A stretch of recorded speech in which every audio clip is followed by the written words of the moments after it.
House Bill 436 fulfills the recommendations of the Task Force on Child Protection to increase the penalties on mandated reporters who fail to report suspected child abuse, and it also adds attorneys to the list of mandated reporters who must report suspected child abuse.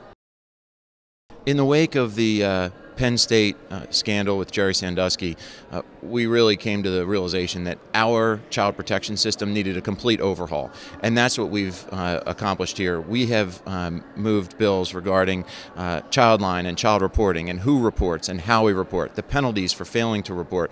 We've put in place different systems for training mandated reporters, how to identify suspected child abuse, how to recognize the signs, what steps to take when you do suspect child abuse, whistleblower protection for people who do report child abuse. I mean, we, from soup to nuts, have revamped our entire child protection system here in Pennsylvania, and it'll be all for the better for Pennsylvania's children. Attorneys have to be included in the list of mandated reporters. The fact is, most states require attorneys to report suspected child abuse.